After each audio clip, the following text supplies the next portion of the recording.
Então vamos lá, Filipenses capítulo 1, verso 21. O apóstolo Paulo diz assim: porque para mim o viver é Cristo e o morrer é lucro.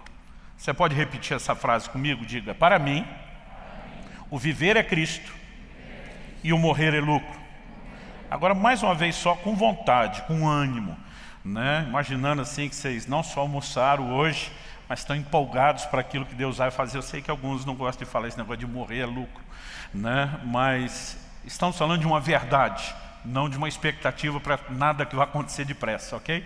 Então repita comigo: porque para mim o viver é Cristo e o morrer é lucro. Bom, essa declaração de Paulo vem dentro de um contexto específico. Se nós dermos uma olhadinha aí em Filipenses, né, no capítulo 1, você percebe que ele vai continuar dizendo, eu vou ler aqui a partir do 22. Entretanto, se eu continuar vivendo, poderei ainda fazer algum trabalho frutífero. Assim não sei o que devo escolher. Estou cercado pelos dois lados. Outra tradução diz: estou em aperto. Tendo o desejo de partir e estar com Cristo, que é incomparavelmente melhor. Mas por causa de vocês, é mais necessário que eu continue a viver. E convencido disso, estou certo de que ficarei e permanecerei com todos vocês, para que progridam e tenham alegria na fé. Basicamente, Paulo está falando de duas perspectivas diferentes. Como ele encara essa vida e como ele encara o pós-vida. Em relação ao pós-vida, que é estar com Cristo, que ele mesmo declara no versículo 23, que é incomparavelmente melhor, essa era a razão pela qual ele diz: eu estou em aperto, eu não sei o que escolher, né? Morrer é lucro, porque para nós a morte não significa de forma alguma o fim da existência. Para nós estamos em Cristo, ela é uma certeza de uma passagem para um lugar, para uma condição melhor e para estar com aquele que tanto amamos e por quem somos tão gratos de uma grande salvação. É a oportunidade de estar com Cristo.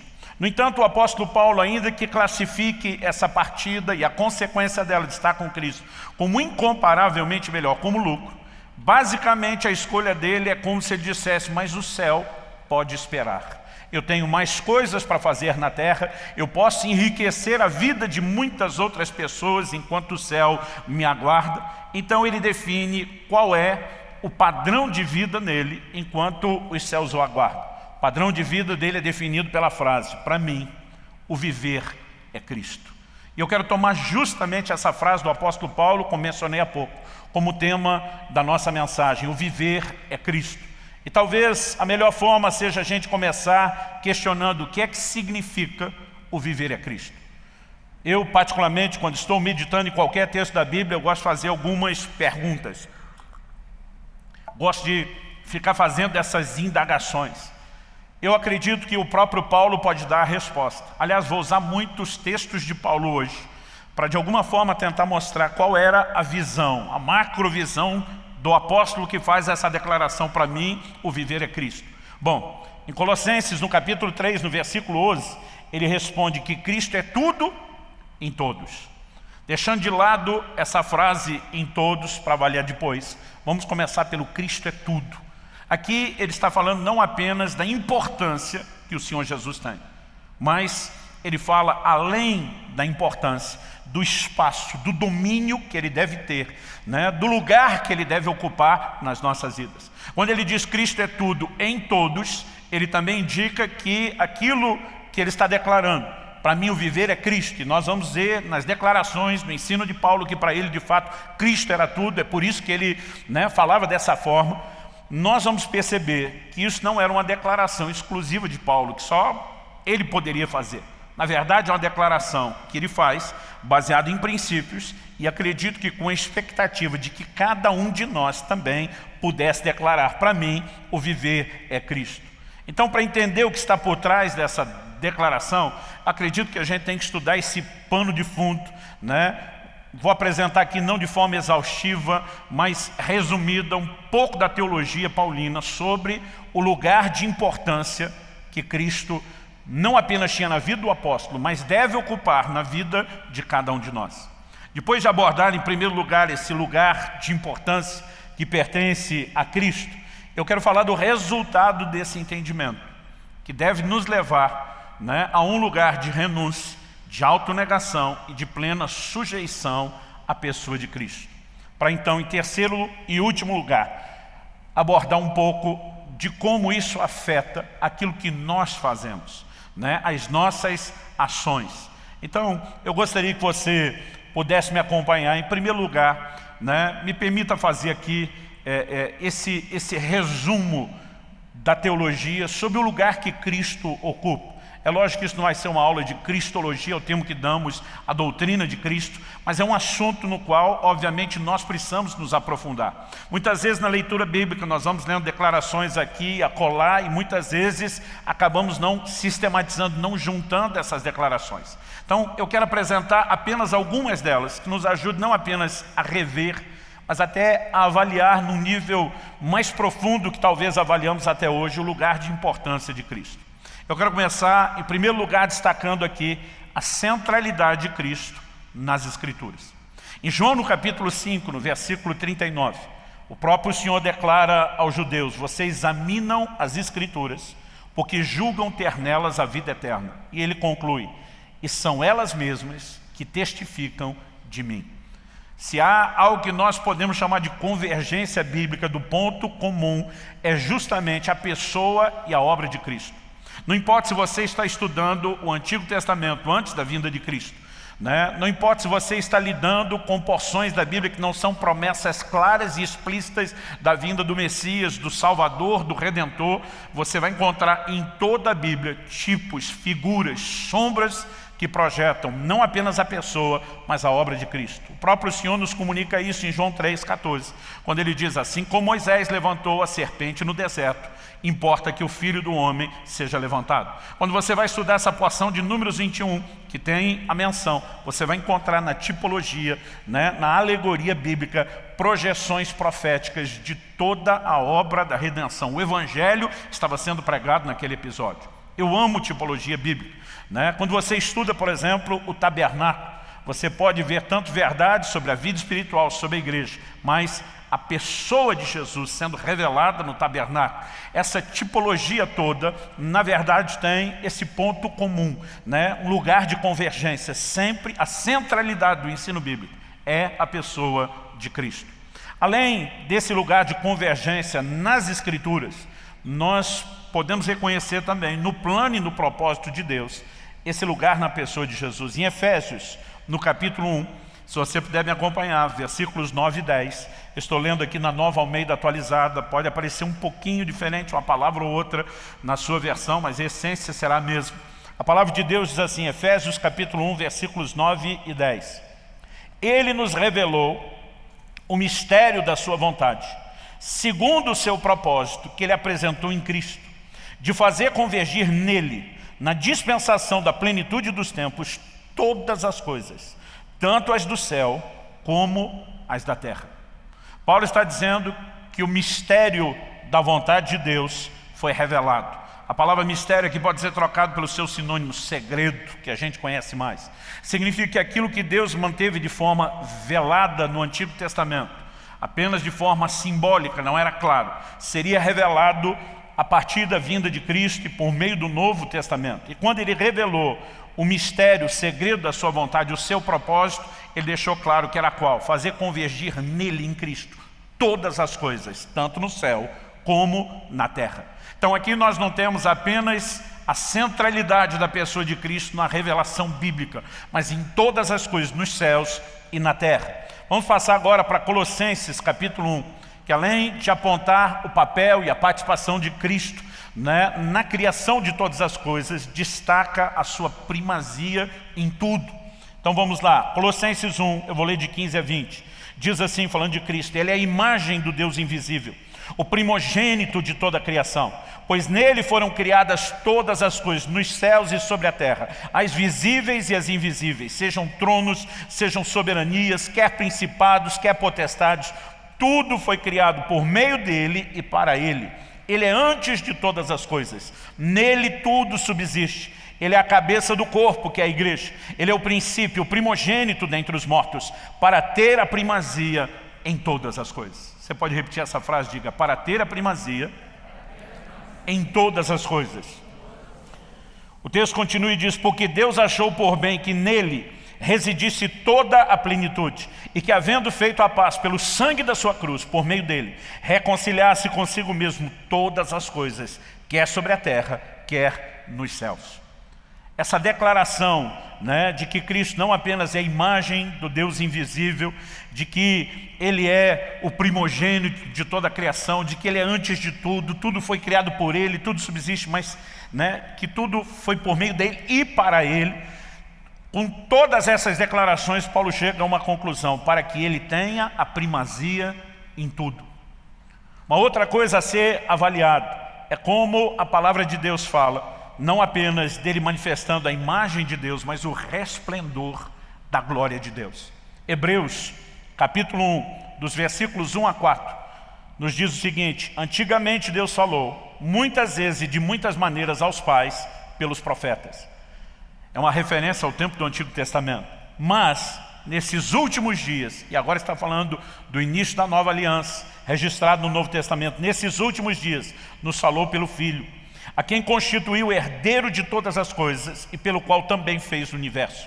O Filho, que é o resplendor da glória de Deus e a expressão exata do seu ser, sustentando todas as coisas pela sua palavra poderosa. Depois de haver feito a purificação dos pecados, assentou-se à direita da majestade nas alturas, tendo se tornado tão superior aos anjos, quanto herdou mais excelente nome do que eles.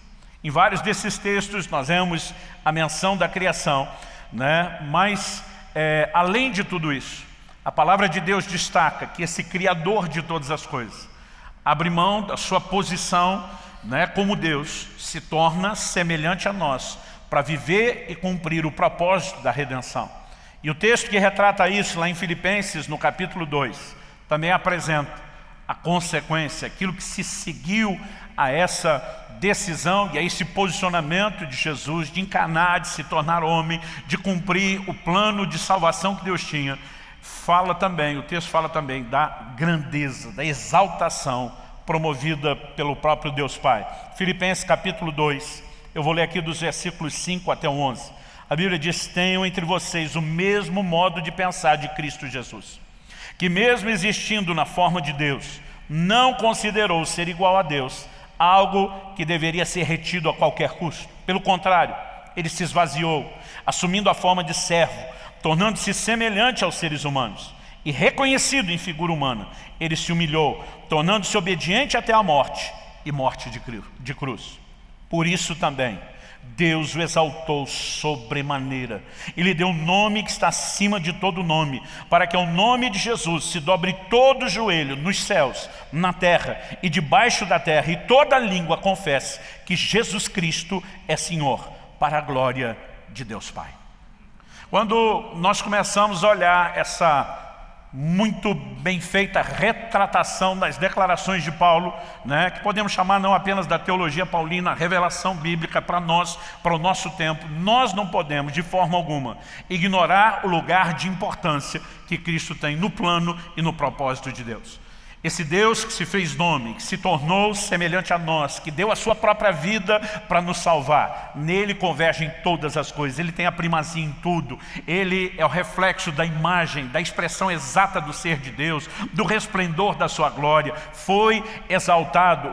E essas informações vão nos ajudando a entender o quê? A declaração que o apóstolo Paulo faz em Filipenses no capítulo 3, nos versículos 7 e 8. Eu acredito que essa declaração que ele faz pode ser entendida a partir do momento que eu e você consideramos que quem está declarando para mim o viver é Cristo, é alguém que entendeu todas essas coisas, que não apenas teve uma experiência com o Senhor Jesus, mas que conheceu a sua pessoa, que entendeu o seu lugar, o seu papel, a ponto de ser impactado por esse entendimento. E acredito que essa leitura, ela fica muito fácil de ser feita justamente em Filipenses no capítulo 3, nos versículos 7 e 8, quando o apóstolo Paulo diz: mas o que para mim era lucro, isso considerei perda por causa de Cristo. Na verdade considero tudo como perda por causa da sublimidade do conhecimento de Cristo Jesus, meu Senhor. Por causa dele perdi todas as coisas e as considero como lixo para ganhar a Cristo. Em primeiro lugar, precisamos levar em conta essa declaração dele: o que para mim era lucro, eu considero como perda. Aquilo que eu considerava um ganho, eu agora estou atribuindo um valor diferenciado. Apesar de usar linguagens que comumente nós usamos para falar de valores materiais, obviamente não é isso que Paulo está retratando. Ainda que isso seja também uma linguagem que configure definições dos valores monetários, financeiros, o apóstolo Paulo obviamente está aplicando isso não só na dimensão emocional, mas principalmente espiritual. Quando ele está dizendo que para mim era lucro, que para mim era ganho, ele está dizendo aquilo que tinha valor. Mas ele mostra que essa categorização, essa transmissão, essa comunicação de valor passou por uma reformulação. Na verdade, essas coisas que antes eram importantes, muito valiosas, elas desvalorizaram. Elas perderam completamente a importância por conta de um fator decisivo, o que o próprio Paulo chama de o conhecimento de Cristo Jesus.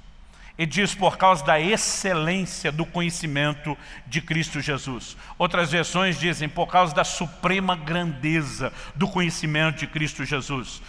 Há uma variação de sinônimos empregados em relação a essa tentativa de definição do conhecimento. Eu, na verdade, gosto sempre de dar uma checada nessas versões diferentes, porque muitas dessas palavras, lá no original grego, elas têm uma amplitude de significados. E às vezes uma equipe de tradutores opta por uma, outra opta por outra. Há uma ferramenta que eu uso bastante, que é justamente o léxico e a concordância de Strong. Isso você consegue usar online. Eu, por exemplo, na versão da Bíblia que eu tenho aqui na minha frente, eu toco o dedo na palavra. Ela vai dizer exatamente qual a palavra usada no original grego, qual o seu leque de possíveis traduções, e quando você bate naquele número, ele te permite ver todos os outros versículos da Bíblia onde essa palavra foi usada e como ela foi traduzida. E é interessante, às vezes, essa variação. A Almeida atualizada diz por causa da sublimidade do conhecimento de Cristo Jesus. Essa palavra traduzida sublimidade, mencionei aqui esses dias. No original grego é a palavra uperetio. Ela significa manter-se sobre, sobressair-se, elevar-se, destacar-se, estar acima, ser superior em posição, autoridade e poder. Sempre está falando de algo que tem um grande destaque. Então as tentativas de dizer a excelência do conhecimento, a suprema grandeza, na verdade fala de algo que se destaca e destaca muito. Particularmente, avaliando todo o contexto da declaração de Paulo, eu acredito que ele não está apenas adjetivando o conhecimento, por causa da grandeza, do uperetio do conhecimento de Cristo. Eu acredito que ele está dizendo por causa do conhecimento, da grandeza de Cristo. É quando você entende esse lugar de grandeza, de importância, que o próprio Cristo tem, e atribui o devido lugar que você compreende a Ele, que diante da importância que Ele passa a ter, as outras coisas que talvez antes nós dessemos até uma importância demasiada, exagerada, elas passam já a não ter o mesmo valor, porque agora nós temos um referencial diferenciado de algo que é muito mais importante de tudo aquilo que um dia já conhecemos. Em 2008 eu tive uma experiência muito forte a partir do entendimento desse texto. Dessa experiência de 2008, uma reviravolta aconteceu na minha vida em 2018, 10 anos depois. Eu cheguei a publicar um material. Alguém até me perguntou, publiquei um livro chamado Até que Nada Mais Importe, retratando justamente a ideia e o entendimento de que quando Cristo ocupa o lugar da maior importância nas nossas vidas, as outras coisas que antes dávamos muita importância já não são, em comparação a Ele, tão importantes. E esse é o lugar de relacionamento com Deus onde nós devemos entrar. Me lembro que alguém me perguntou: pastor, o senhor levou 10 anos para escrever o livro porque agora finalmente chegou lá? Falei, não cheguei lá depois de 10 anos, mas graças a Deus ainda que não tenha chegado onde deveria chegar, não estou mais onde estava. Eu gosto daquela declaração de Paulo em Filipenses 3 meses depois de falar isso, e diz: esquecendo-me das coisas que para trás ficam, eu prossigo, eu avanço, eu caminho rumo, né, em direção ao alvo. Basicamente ele estava dizendo, eu também não julgo ter alcançado, são palavras que Paulo usa, mas não estou aonde estava. A minha, a sua vida deve refletir uma progressão, dia após dia, semana após semana, mês após mês, ano após ano, uma progressão, onde eu e você, ainda que não tenhamos chegado lá, estejamos cada vez mais perto daquilo que é o nosso alvo e cada vez mais distante de onde estávamos. Quem está entendendo, diga amém. Essa mensagem para mim é uma das mensagens mais importantes da minha vida, né? Se você é parte desse rebanho, não ouviu essa mensagem, até que nada mais importe, eu quero recomendar que ouça, ou de preferência, né, que adquire, examine e estude o livro. Eu acredito que nós precisamos entrar nesse lugar de compreensão da importância que Cristo tem, de tal forma que todas as outras coisas, diante do entendimento da importância que ele tem, elas passam, né, a sofrer aí uma reformulação, né? Elas passem, na verdade, a literalmente ser desvalorizadas diante da importância que Cristo passa a ter. Na verdade, nós precisamos compreender que o próprio Jesus, enquanto, né, ensinava os seus discípulos, ele diz em João no capítulo 16, eu vou ler aqui dos versículos 13 até 15, ele está falando, né, da vinda do Espírito Santo, da importância de que ele venha. E o Senhor Jesus diz assim, porém, quando vier o Espírito da verdade, ele os guiará em toda a verdade. Ele não falará por si mesmo, mas dirá tudo o que ouvir e anunciará a vocês as coisas que estão para acontecer. Ele me glorificará, porque vai receber do que é meu e anunciará isso a vocês. Tudo o que o Pai tem é meu. Por isso eu disse que o Espírito vai receber do que é meu e anunciar isso a vocês. O Espírito Santo é aquele que vem continuar o trabalho iniciado por Cristo. Mas Jesus define, simplifica e resume a obra do Espírito Santo dizendo, ele vai me glorificar. Ele vai seguir transferindo daquilo que é meu para a vida de vocês. Mas quando ele fala sobre ser glorificado, obviamente ele está indicando uma promoção que o próprio Espírito Santo promoveria em relação à pessoa de Cristo. Nós precisamos de fato entender e compreender que depois da conversão, depois daquela descoberta inicial que já chacoalha e muda muita coisa no nosso mundo, há uma jornada progressiva de crescimento do conhecimento de quem é o Senhor. E quanto mais eu e você crescemos no entendimento de quem Ele é, da importância que Ele tem, não apenas dentro do plano, do propósito de Deus, naquilo que a Bíblia falou, mas quando isso começa a se tornar verdade prática na minha e na sua vida, essa compreensão vai afetar e vai definir ou redefinir profundamente a nossa vida. Quem está entendendo, diga amém. Então, eu acredito que é justamente quando eu e você entramos nessa compreensão que podemos declarar que Cristo se torna o nosso bem maior, né?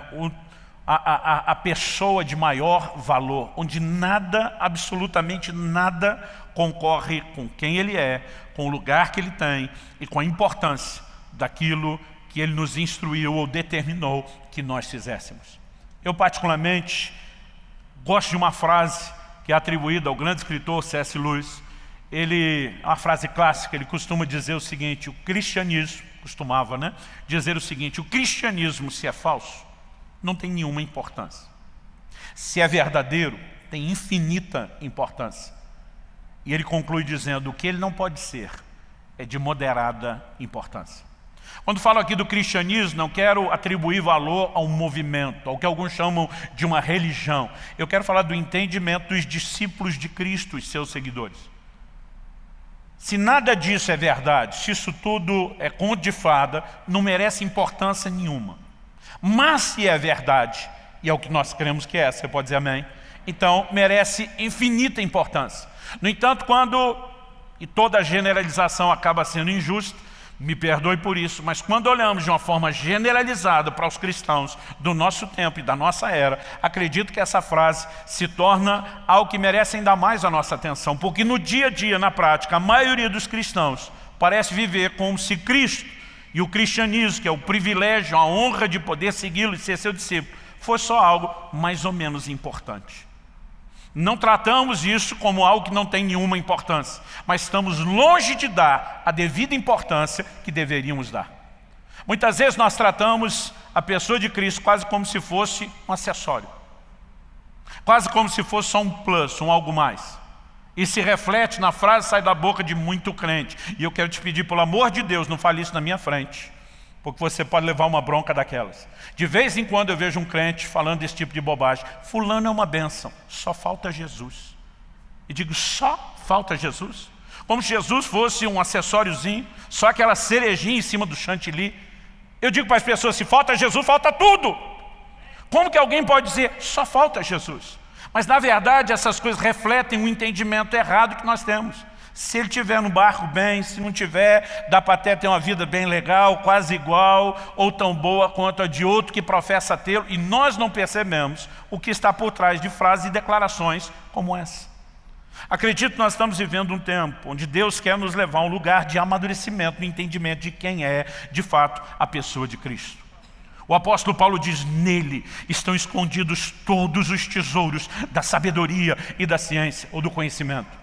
Há uma jornada de descoberta que eu e você precisamos trilhar no entendimento de quem Ele é. E quanto mais compreendemos esse lugar de importância, maior é o impacto que isso vai produzir na reorganização dos valores na minha e na sua vida. Então vamos falar um pouquinho desse impacto e dessa consequência. Esse entendimento deveria produzir na minha e na sua vida alguns comportamentos que não estão em alta na pregação evangélica já há muito tempo. Renúncia, autonegação. Vamos falar um pouquinho a respeito disso. No Evangelho de Lucas, no capítulo 14, o próprio Senhor Jesus diz o seguinte, eu vou ler os versículos 26 e 27. Depois vou ler o 33 de Lucas 14. Ele diz, se alguém vem a mim e não me ama mais do que ama seu pai, sua mãe, sua mulher, seus filhos, seus irmãos, suas irmãs e até a sua própria vida, não pode ser meu discípulo. Ele não está dizendo que vai ser um discípulo de segunda categoria, um discípulo meia boca. Ele diz, não pode ser meu discípulo. Em outras palavras, ou você cumpre a exigência, ou você está fora. Ele continua, verso seguinte, 27. E quem não tomar a sua cruz e vier após mim, não pode ser meu discípulo. De novo, ele está estabelecendo uma exigência inegociável. E quem define o padrão de quem é discípulo dele é ele, e não quem quer ser discípulo. Ele está dizendo, se quer ser meu discípulo, você tem que tomar a sua cruz. A gente usa a expressão tomar a cruz de uma forma banalizada. Outro dia um rapaz me apresentou a sogra dizendo, pastor, deixa eu te apresentar minha cruz. A gente fala da cruz como algo difícil, como um problema com o qual nós temos que lidar. A linguagem bíblica de tomar a cruz é muito mais profunda. Quando Jesus estava para ser crucificado, ele precisou carregar em público a própria cruz. Por causa do volume de tortura, ele não conseguiu carregar a cruz até o fim e precisou ser ajudado. Lembra dessa expressão no Evangelho? Agora, o que era aquela caminhada com a cruz? Era uma exposição pública. A pessoa carregava a cruz, ela estava admitindo publicamente para todo mundo que havia passar, eu sou um sentenciado à morte, minha vida findou, acabou. Quando Jesus fala de tomar a cruz, ele está falando da disposição, de assumir publicamente essa sentença de morte, esse lugar de renúncia a viver a sua própria vida, a disposição de entrar nesse lugar de autonegação. Então no verso 33 de Lucas 14, o Senhor diz, assim pois, qualquer um de vocês que não renuncia a tudo que tem, não pode ser meu discípulo. Agora entre o verso 27, 26 e 27 que nós lemos, de poder ou não ser discípulo, e o 33 que ele arrebata a mesma ideia, nós temos do 28 ao 32 duas parábolas. Nela Jesus diz que ninguém se lança, nas duas parábolas a essência do ensino é o mesmo, ninguém se lança a um empreendimento sem sentar primeiro e calcular quanto custa, para ver se pode ir até o fim. Ele disse, se alguém vai construir uma torre, tem que sentar primeiro, calcular quanto custa para ver se pode terminar. Porque se começar e não puder terminar, os outros vão roubar dele. Depois ele fala, se um rei for sair em guerra contra outro rei, tem que calcular primeiro quanto custa a empreitada militar, para ver se dá conta de ir até o fim, porque senão é melhor nem entrar em guerra e negociar a paz primeiro. Depois de usar esses dois exemplos, Jesus arremata dizendo que acabamos de ler no verso 33, assim pois qualquer um de vocês que não renuncia a tudo que tem, não pode ser meu discípulo. O que é que Cristo estava dizendo? Você quer me seguir? Senta e bota na ponta do lápis quanto é que custa. Ele está dizendo que você vai ter que renunciar a tudo. Basicamente ele está dizendo, não tem jeito de você ser meu discípulo se eu não ocupar o primeiro lugar, o lugar de primazia, de maior importância na sua vida. Se todas as outras coisas não perderem o valor diante de quem eu sou, Agora, por que esse nível de exigência? Sabe que Cristo, de alguma forma, tinha um problema de autoestima e que a gente tinha que ficar bajulando todo dia para ele se sentir melhor? É claro que não. Em Atos 17, quando Paulo está pregando em Atenas, nós vemos, a palavra de Deus registra parte dessa declaração. Ele diz o seguinte: Deus não é servido por mãos humanas como se necessitasse de alguma coisa. A verdade é que Deus não precisa de nada. Ele não tem necessidades. Não há nada que eu e você vamos fazer porque Ele precisa. Ele é completo e absoluto em si mesmo. Então a exigência de reconhecê-lo em primeiro lugar não é necessidade dele. É uma necessidade nossa. É porque isso traz ordem ao nosso mundo.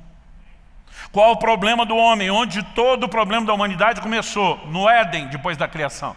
Quando o homem, em vez de se sujeitar ao governo de Deus, à autoridade de Deus, em obediência ao mandamento de Deus, ele usa a sua vontade para se rebelar e escolher andar no seu próprio caminho. Toda desordem vem a partir dessa rebelião. A proposta de conserto não é só perdoar a rebelião do homem e permitir que o homem continue rebelde. A proposta de Deus é dizer: eu perdoo a sua rebeldia, e o conserto é que a partir de agora você se sujeite. É por isso que Romanos 10, quando fala de salvação, diz: se no teu coração creres que Deus ressuscitou a Jesus dentre os mortos e com a tua boca confessares a Jesus como Senhor, você vai ser salvo. A Bíblia não fala de confessá-lo Salvador, fala de confessá-lo Senhor.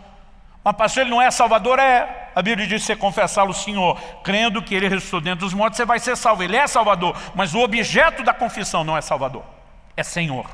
E a palavra Senhor é fraca na nossa língua e na nossa cultura, porque normalmente a gente não compreende o que está por trás dela.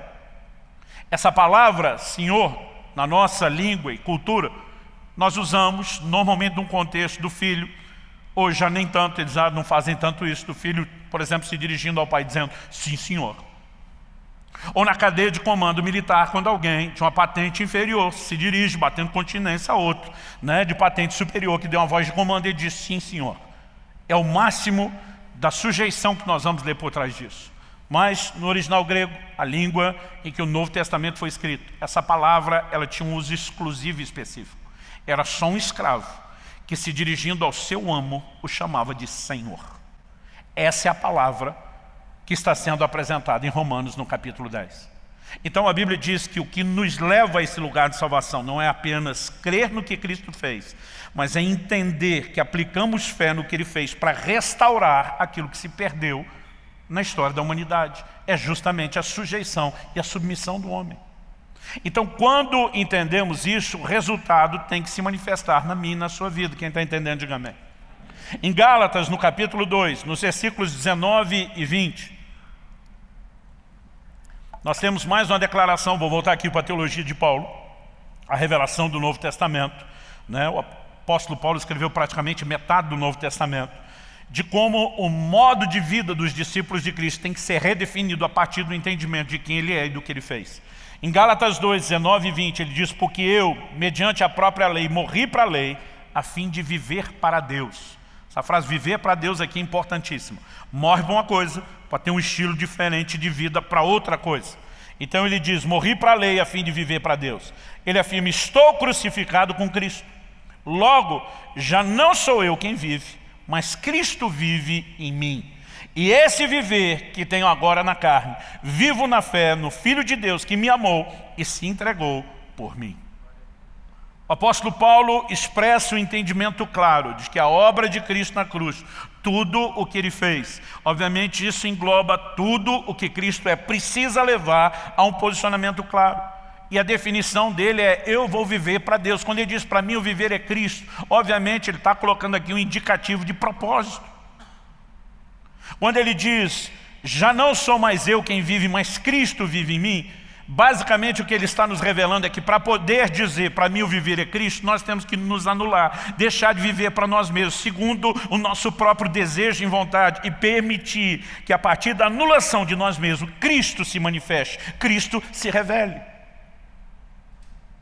Então é alguém que carrega esse tipo de entendimento que vai viver de forma prática em relação a ele. Olha o que Paulo diz no final da Epístola de Gálatas, capítulo 6, versículo 14.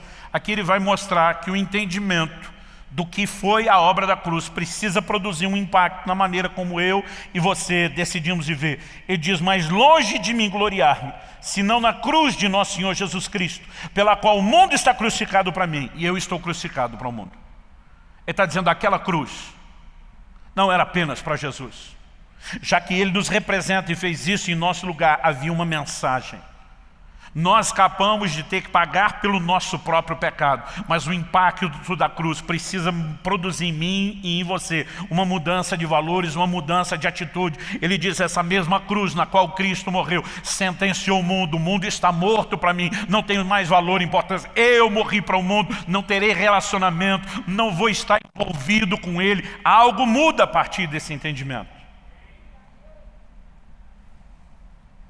1 de Pedro, eu gosto de pensar que o Senhor Jesus não ensinaria os seus discípulos a adotar um padrão, um estilo de vida, um comportamento que ele primeiro não tenha adotado.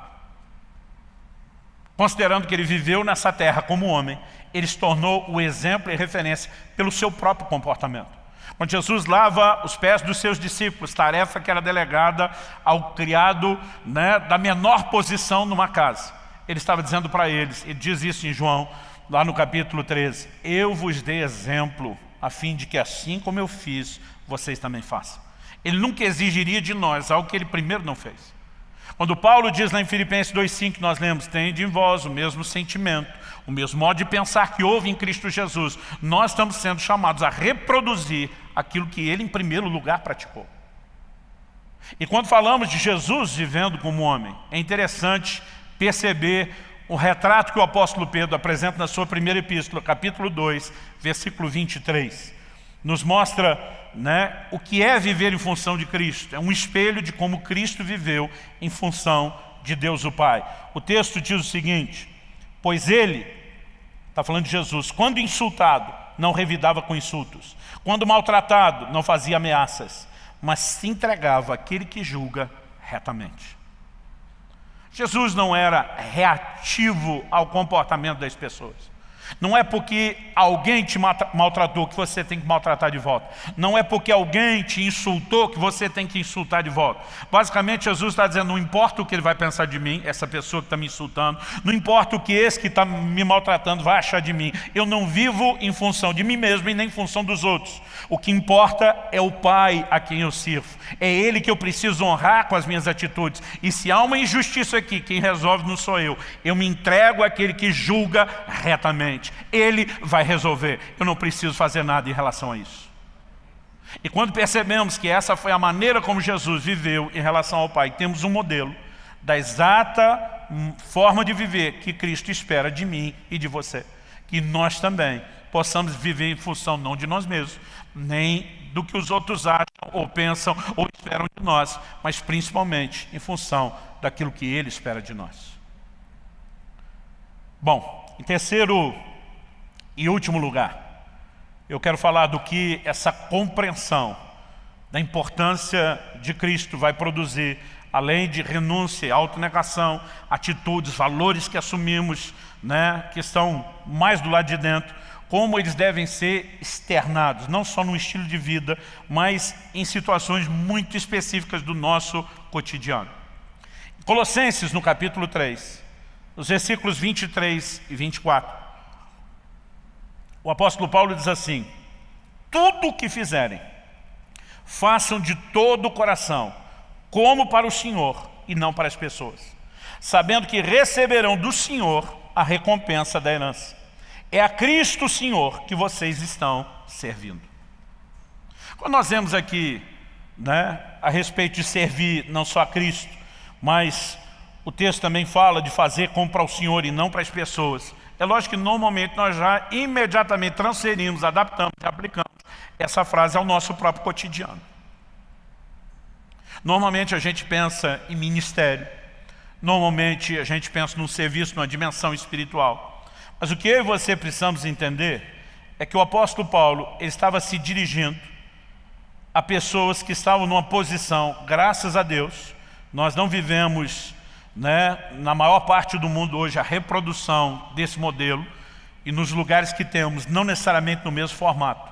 Mas era um tempo onde havia escravidão.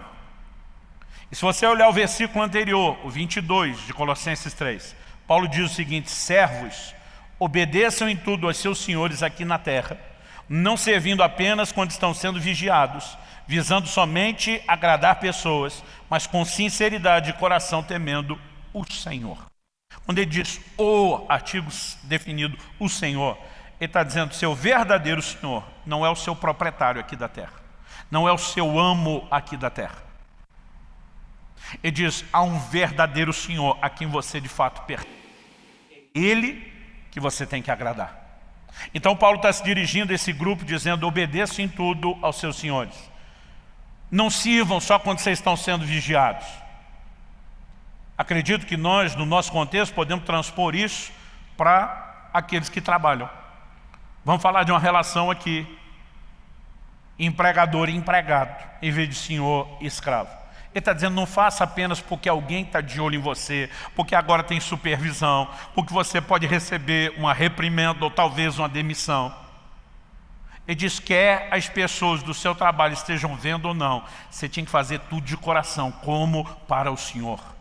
A Bíblia diz: é a Cristo que vocês estão servindo. Aquele que de fato é um discípulo de Cristo, que entende o senhorio de Cristo onde quer que ele esteja. Não importa quem olhe ou quem deixe de olhar, ele tem um compromisso de agradar o seu Senhor. Agora, você consegue imaginar se eu e você de fato entendemos a importância de Cristo, vivemos a submissão a isso e manifestamos em cada tarefa diária do cotidiano esse coração? Eu vou cozinhar da melhor forma, independente se meu marido ou meus filhos vão elogiar a comida ou não, porque eu não estou fazendo só para eles, eu estou servindo a Cristo. Eu vou tirar o lixo, não apenas resmungando, porque hoje é o meu dia da escala e ninguém quer fazer isso, mas eu vou ter o coração correto. Você consegue imaginar se cada discípulo de Jesus levasse isso a sério, vivesse de acordo com isso? Então sim, a gente preencheria de boca cheia aquilo que o Senhor Jesus falou sobre sermos sal da terra, sobre sermos luz do mundo. Mas porque muitas vezes o nosso entendimento da importância de Cristo é limitado, porque vivemos esse lugar de um discipulado, né, de discípulos de Cristo, que dão ao cristianismo, ao próprio Cristo, uma certa, mas não toda a importância. Acabamos não levando a sério e não vivendo de acordo com Ele. O prejuízo não é só nosso, é do reino de Deus.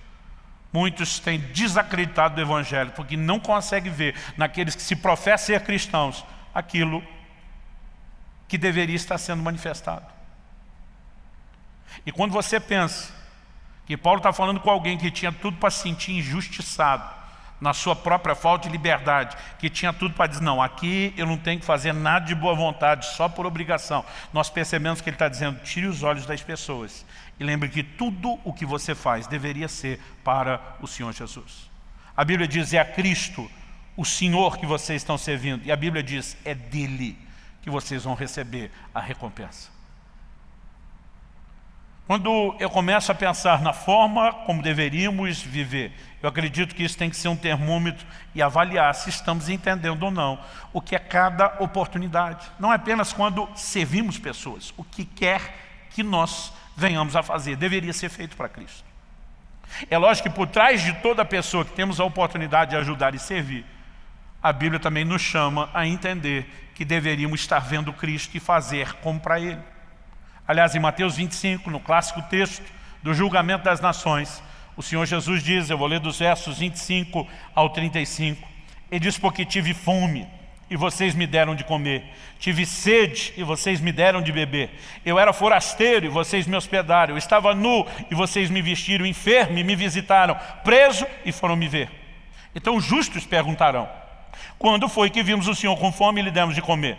Ou com sede e lhe demos de beber? Quando foi que vimos o Senhor como forasteiro e o hospedamos, ou nu e o vestimos? E quando foi que vimos o Senhor enfermo ou preso e fomos visitá-lo? Até eles estão sendo elogiados por ter feito, eles vão dizer: quando mesmo foi? Porque a gente não lembra de ter feito nada para o Senhor. O texto conclui dizendo: o rei respondendo lhes dirá: em verdade lhes digo que sempre que o fizeram a um desses meus pequeninos irmãos, foi a mim que vocês fizeram. Cada oportunidade de ajudar qualquer pessoa em qualquer tipo de necessidade deveria ser vista por mim e por você como uma oportunidade de fazer algo para o próprio Cristo. Quando eu era ainda adolescente, assisti um filme, significa que o filme é bem velho. Eu não sei exatamente como ele está em português, mas o título original em inglês é O Quarto Sábio. Talvez a tradução melhor para nós, O Quarto Homem Sábio, né? Seria como se fosse o que chamaríamos de O Quarto Rei Mago. A Bíblia fala daqueles reis magos trazendo 3 presentes a Jesus. A Bíblia não diz quantos magos eram, mas a tradição sugere que foram 3 magos. Não sabemos se é preciso, mas a tradição é aquele ensino oral que foi sendo passado de geração em geração. Não temos nenhum registro tão confiável, mas existe a comunicação disso. Então eles trabalharam uma história fictícia, partindo do pressuposto de que havia um quarto sábio, um quarto mago, que perdeu a caravana e não conseguiu acompanhá-los. E a história fala de alguém que passa a sua vida tentando encontrar Jesus para entregar o seu presente. Eu não vou dar spoiler, apesar do filme ser muito antigo. Se você não viu, tente achar isso na internet, estrelado pelo Martin Sheen, o pai do Charlie Sheen, quando ele era novo. Então é um filme de bastante tempo. Eu nunca consegui ver, e eu não sei quantas vezes já vi esse filme. No início da igreja, eu lembro de uma ocasião que nós passamos no nosso antigo Tadel, logo nos primeiros anos, para todos os líderes. Eu nunca consegui assistir esse filme uma vez só, que fosse sem chorar. Fiz meus filhos assistirem desde bem cedo. Na virada do ano passado, reuni a família, disse, vamos todo mundo ver o filme. E se você não viu, vale a pena ver. Eu não vou dar todos os detalhes para não entregar o final, mas a grande lição do filme diz respeito justamente a entender essa declaração de Jesus. Quando estamos servindo as pessoas, a perspectiva em que ele olha, e ao nos comunicar isso, ele queria que também olhássemos, é que podemos fazer isso para ele. Devemos fazer isso para ele. É quando temos esse tipo de entendimento que ninguém vai precisar ficar bombando, cobrando, né, para que a gente produza no reino de Deus.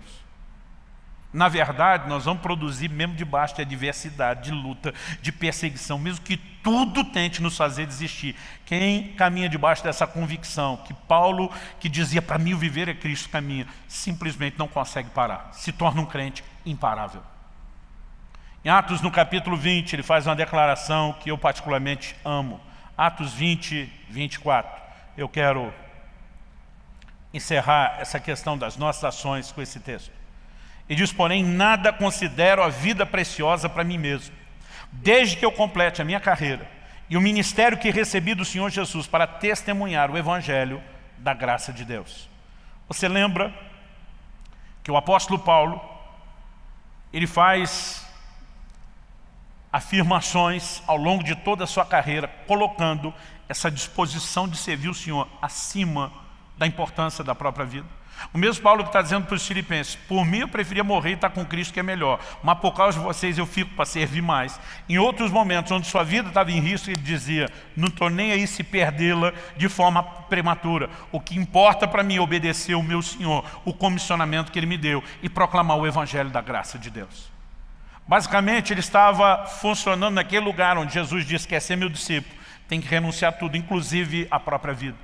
Era alguém que estava disposto a morrer. Houve momentos no Novo Testamento, aqui ele está falando aos presbíteros da igreja de Éfeso, e ele menciona no versículo anterior, né, o 23, ele diz o seguinte, o Espírito Santo me assegura que de cidade em cidade me aguardam, né, prisões e sofrimentos estão à minha espera. Houve um momento que profetizaram a Paulo o que fariam com ele em Jerusalém, que ele seria preso. Depois dessa palavra profética, dada por um profeta respeitadíssimo na igreja, que era Ágabo, os irmãos falam, Paulo, pelo amor de Deus, não vá. Porque eles olham para aquela palavra profética como se fosse Deus dizendo, se você for, será preso. Paulo diz, gente, vocês estão por fora. Deus não está me mostrando que eu serei preso se for para que eu não vá. Ele apenas revelou qual será o preço da minha obediência. E não importa o preço a ser pago, ele merece obediência irrestrita, inegociável. Estou indo para ser preso, bora para Jerusalém. Então, era alguém que conseguia viver debaixo de uma consciência da importância de Cristo. E dando importância à pessoa, inevitavelmente dava ao seu comissionamento. Não adianta simplesmente, como liderança da igreja, a gente dizer, gente, Jesus deu uma comissão, nós temos que pregar o Evangelho, temos que fazer discípulo, pelo amor de Deus, faça alguma coisa. Se esse tipo de apelo funcionasse, a igreja seria outra, porque isso é feito continuamente o tempo todo, mas vai dar resultado na minha e na sua vida, quando nós passamos a dar tamanha importância a Cristo, que aquilo que Ele espera de nós, igualmente, sobe na escala de valores e passa a ser importante e prioritário. E quem vive essa profunda consciência, vai chegar a um nível onde vai dizer, obedecê-lo é mais importante do que a minha própria vida. Quando eu olho para o Novo Testamento, a forma como esse pacote de verdade sobre a pessoa de Cristo era apresentado, isso sempre foi apresentado de forma inegociável. O próprio Jesus disse, se quer ser meu discípulo, a exigência é essa. Se não quer, cai fora. Mas de alguma forma nós começamos a dizer, não, isso aqui é muito alto, o preço é muito caro, eu até quero, mas tem que ser do meu jeito. E qualquer pessoa que age assim, na verdade está se iludindo, está se enganando. Olha o que o apóstolo João, o apóstolo do amor, diz. Segunda epístola de João, capítulo único, dos versículos 9 a 11. E diz, todo aquele que vai além da doutrina de Cristo. Doutrina de Cristo era o pacote de entendimento, quem Ele é, o que Ele fez, o que Ele nos ensinou. Todo aquele que vai além da doutrina de Cristo e nela não permanece, não tem Deus. O que permanece na doutrina, esse tem tanto o Pai como o Filho. Se alguém for até vocês e não levar essa doutrina, não o recebam em casa, nem lhe deem as boas-vindas. Porque aquele que lhe dá boas-vindas se faz cúmplice das suas obras más. É lógico que aqui ele não está dizendo que você nunca vai poder receber a visita de alguém que não é cristão. Particularmente ele está falando de pessoas que não tinham essa doutrina e traziam uma doutrina diferente. Ele diz, não receba, não saúde, não dê boas-vindas, senão você é cúmplice disso. Era um posicionamento apresentado de instrução a esses novos crentes, dizendo, isso tudo é inegociável. Mas porque nós vivemos uma era de relativização de todos os absolutos. Isso está acontecendo, gente, em todas as áreas. Não é apenas a tentativa de moverem Deus do seu lugar de importância, da família perder os seus valores. Você percebe isso em tudo. Sinceramente, não acreditei que chegaria o dia onde as pessoas voltariam a discutir que a Terra é plana. Todos os absolutos em todas as áreas estão sendo bombardeados como nunca foram. A intenção, acredito, maligna por trás de tudo isso é que eu e você passemos a questionar tudo aquilo que é absoluto e vivemos e passamos então a viver uma vida de relativização. Isso é tudo que o diabo quer, ou como diz o ditado, é aquilo que o diabo gosta. Deus estabeleceu padrões que precisam ser entendidos, respeitados e tratados de forma inegociável. Quem está entendendo, diga amém. Então a pergunta a ser feita aqui para terminarmos de orar. O que fazer com tudo isso que nós ouvimos? Acredito, em primeiro lugar, que a gente precisa reavaliar e talvez até restaurar a nossa entrega e rendição ao senhorio de Jesus. Em segundo lugar, eu acredito que precisamos, de forma progressiva, cada vez mais, fortalecer a consciência da importância de Cristo, principalmente por meio da meditação bíblica. Dê atenção especial, principalmente às epístolas do Novo Testamento e o que elas falam sobre Cristo. Mas em terceiro e último lugar, acredito talvez ao sair daqui você precise de uma listinha, daquelas bem práticas, para você mesmo, você escrevendo para você, de quais áreas precisa de atenção especial e mais rápida para serem ajustadas. Eu não vim aqui te apontar o dedo, eu não vim aqui te acusar, eu não vim aqui tentar colocar um peso de culpa ou condenação sobre você de forma alguma. Acredito que o propósito de Deus de nos mover a falar dessas coisas é gerar uma reação diferente. Eu digo que as pessoas sempre podem reagir de pelo menos duas formas. Quando ouvem a respeito de um nível espiritual no qual não estão. O primeiro, infelizmente, errado, que muitos adotam, é o desânimo. Nunca consegui isso, não vou chegar lá mesmo. Isso normalmente nos empurra para a desistência, para o fracasso. Mas há uma outra forma. A outra forma é entender que o Deus que nos ama, que nunca esperou uma mudança instantânea da noite para o dia, Ele sabe que eu e você somos transformados de glória em glória. São níveis, é progressivamente que se dá a transformação. Eu fico lembrando de quando meus filhos eram bem crianças e a gente tinha que ser muito paciente com determinados comportamentos. E a gente sabia que era uma questão de tempo. Vão crescer, vão amadurecer, vão mudar. Acredito que a expectativa do nosso Pai amoroso não é diferente. Quando olha para mim e para você, Ele está dizendo, vai crescer, vai chegar lá, vai mudar. Paulo diz, quando eu era menino, falava como menino, agia como menino, mas logo cheguei a ser homem, deixei as coisas de menino. Então o que Deus espera é que dia a dia eu e você possamos crescer. Qual deveria ser a minha, a sua reação? Estou ouvindo verdades que eu ainda não alcancei, em vez de apenas desanimar e desistir, eu vou me dedicar, eu vou buscá-las. Eu, com a graça e ajuda do Senhor, mas com posicionamento e decisão minha, vou chegar lá. Eu espero que essa seja a sua decisão. E quando decidimos isso, a gente precisa dar atenção, porque alguns têm áreas que estão mais desordenadas do que outros, que por sua vez tem outra área que talvez na vida de uma pessoa distinta esteja em ordem.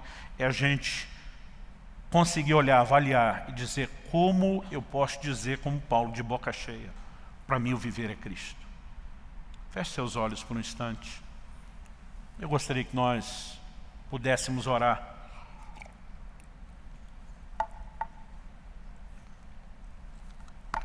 Primeira coisa que eu quero te convidar a fazer de forma prática. Talvez você possa fazer isso depois de uma forma mais profunda. Mas é avaliar qual o nível de entrega e sujeição que você tem vivido a Cristo. Qual o nível de importância que de fato Ele tem ocupado. É avaliar se de fato Ele tem sido tão importante a ponto de outras coisas perderem a sua importância. Ou se na verdade outras coisas estão sendo tão importantes a ponto de Cristo perder a sua importância. E é diante disso que acredito que Deus espera de mim e de você aquele mesmo tipo de decisão que tivemos desde o primeiro dia em que nos convertemos. Rendição. De dizer, Senhor, eu não quero ser dono do meu próprio nariz, eu não quero governar minha própria vida, eu não quero estar na contramão em rebeldia contra o Senhor. Eu quero me sujeitar à sua vontade. Eu quero me entregar. E se você, como eu, é alguém que nunca viveu a entrega plena e completa, você pode, à semelhança de Paulo, dizer, esquecendo-me das coisas que ficam para trás, eu avanço, eu prossigo para o alvo.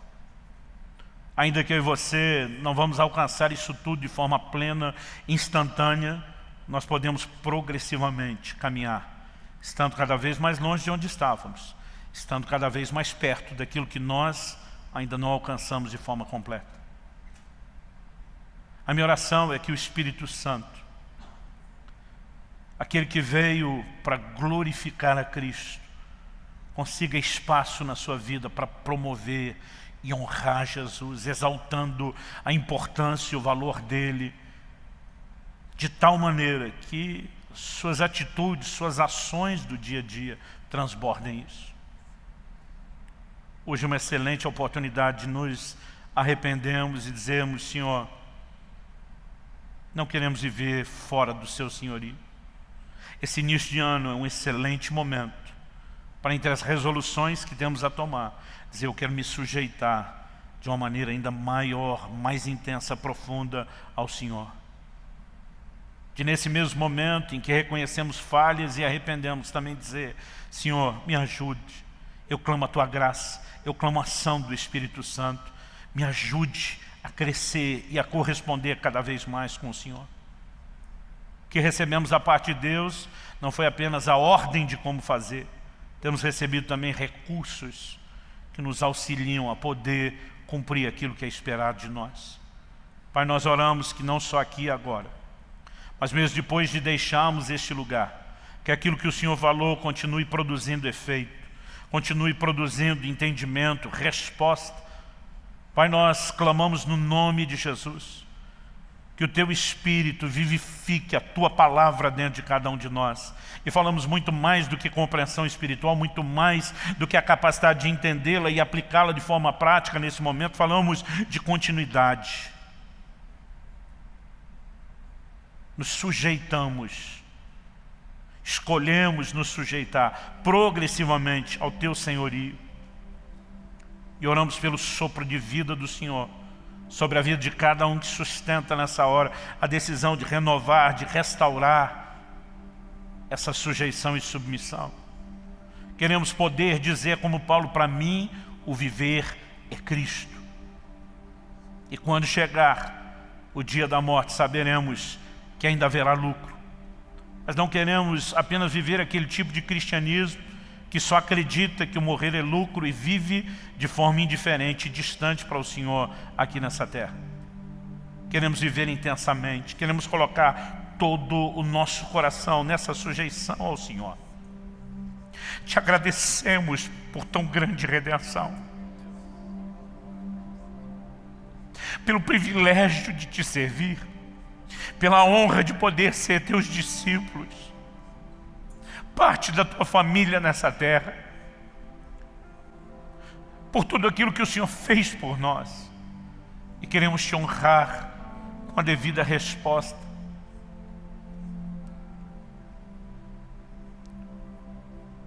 Oramos que o Teu sopro de vida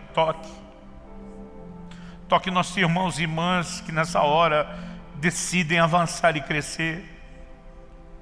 Gente que até então talvez nem tenha percebido sua situação, seu paradeiro espiritual. Ajuda-nos a entender e corresponder. Nós oramos em nome de Jesus. Em nome de Jesus. E para a glória de Deus.